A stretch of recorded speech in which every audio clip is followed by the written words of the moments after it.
Are you a white person just looking for the wokies to tell you about your identity and the many nuances of it?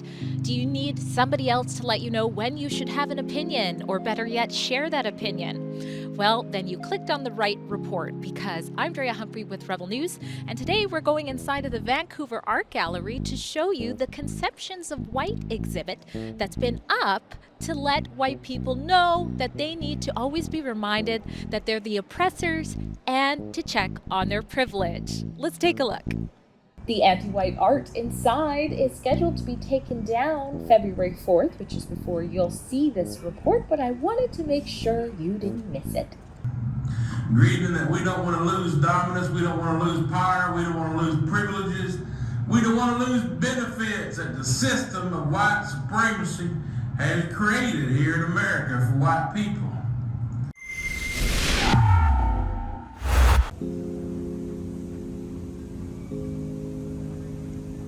You've got the Conceptions of White wall when you first walk in. Look, an exhibition that examines the myths and meanings behind the idea of white race, in quotation marks, of course, because white people aren't real.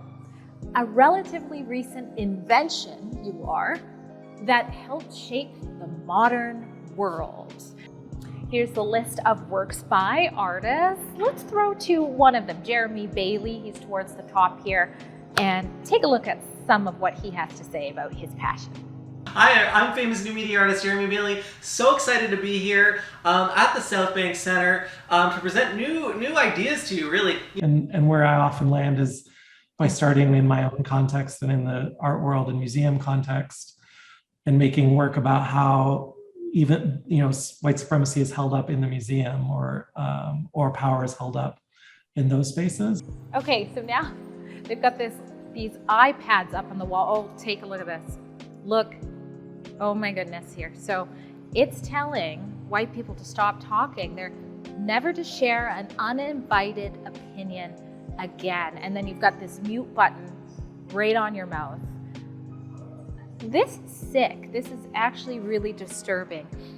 I can't help but wonder how many students have come here on a field trip, white students in particular, and how that would make them feel. It says stop talking and never share an uninvited opinion again. Oh, well, I think what that means to me is that if people of other colors are talking, to listen first, and then I think it's important to give the space to other people. And so you're okay, like, with the mute being on your mouth, and that the visual doesn't bother you at all? Well, I guess that would bother me, yeah.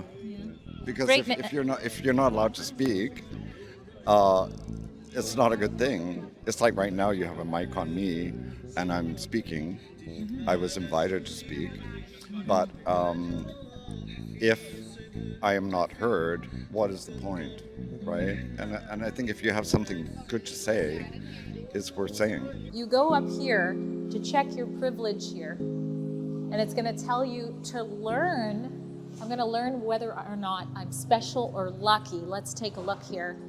I'm undeserving. Did they not get the memo? I'm Black and Indigenous. I'm undeserving. Do you need to be reminded of when you can have an opinion or not? No, I don't think that's true. I just think it's good to keep remembering our privilege. Okay, and what's the privilege for a white person, let's say, who's maybe brought up in a poor family and maybe gets abused by their parents? Are they privileged too? I think there's some innate white privilege. Yeah.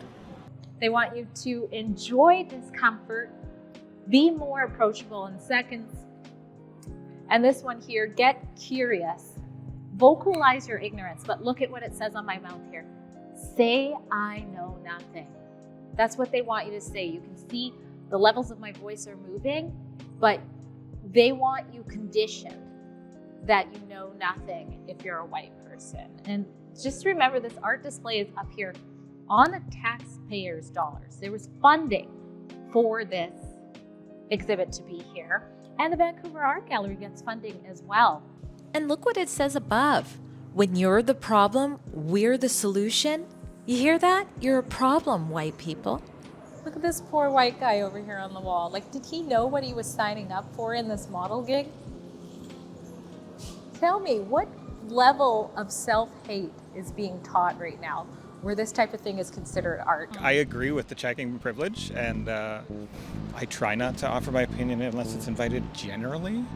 I don't know, I feel like it's more of a conversation than like, I also don't feel very qualified to comment. Well, it's all about white people, so I think, I don't know. Yeah, fair. I mean, Who else would be qualified? I tend myself to have some pretty derogatory opinions on white people and the general behavior of the sort of like colonial descendants. I try to ask questions instead of making statements. So I wouldn't say I disagree. Right. Over here we've got a wall. Frequently asked questions about white people. When were white people invented? So again, with all of this talk about hate, and by the way, I reached out to Trudeau's funded Canadian Anti-Hate Network to see if they have anything to say about this exhibit that's been going on tour. Of course, I haven't heard back. But all this talk about hate, and you can have an open display of this out for people to go and spend money, by the way. It's $30 to come here and look here and show you guys what's going on, $30 on per person. Diverse, ancients, colors, inclusion. You go over blonde, DNA. This is the state of art. Why the fuck would they want them to act supreme? I ain't never heard a black person go around acting superior because of the color of their skin. If anything, they do the opposite. It's white people that are taught. I ain't saying black people can't hate. I ain't saying black people can't be angry. But hell, if they do hate, it's a hate that hate produced. It's an anger that anger produced from white supremacy, a culture, and a system of white supremacy. I gotta tell you, I feel slightly deranged walking out of there, ladies and gentlemen. At one point we were told, you gotta take the video out or else you're gone. So we wanted to make sure we captured more of the madness before we left and went to picture form, which is what they would allow. And there's this wall there where you can actually find out how Aryan you are. Behind the cameraman stepped up to the challenge. I was a little squeamish about putting my face in the recognition. He sat down. He got 44%. Let people know, how did you feel going in there? What was your take on seeing a wall that just by your looks is literally racial profiling you for a Nazi pretty much? I am not a Nazi. Not a Nazi.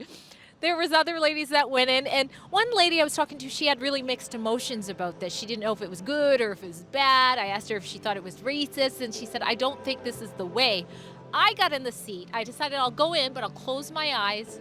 So I closed my eyes, and I'm 38% Nazi, apparently. That's what I got here. So I don't even know what the standard is other than to have you walk away feeling a little bit of shame. I think it's intentionally meant probably to make people feel uncomfortable and to think more about these issues. I don't think, like, from my perspective, there was much that didn't sit well with me, but I'm sure like a lot of other people might take offense to some things. But again, I think like this exploration of talking about, you know, whiteness and how whiteness in like galleries or other like predominantly like historical white institutions is something that's we're gonna be seeing a lot more of. But yeah. It ends on such a horrible, disturbing note. You go into this dark, black room. It even tells you there's going to be sort of scenes of violence in there. It looks like a demon's in there. It's an old punk rock song, and it's just scrambling your brain as part of this indoctrination process. It's so concerning that, again, taxpayer dollars were used for this. People are seemingly okay. I can tell some are not. We did ask one gentleman inside, what do you think about this? His response was, I can't answer that because I'm working.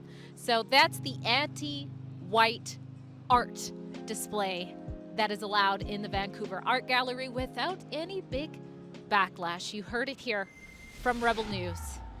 Drea Humphrey. At Rebel News, we don't back down from bringing you the other side of the story, which unfortunately in 2024 is that racism isn't okay no matter who you're being racist to. You'll never see reports like this by the state choice media, so if you appreciate the work that we bring you, you can help keep our independent journalism going strong by going to rebelnews.com/donate and chipping in a few bucks. We appreciate your support.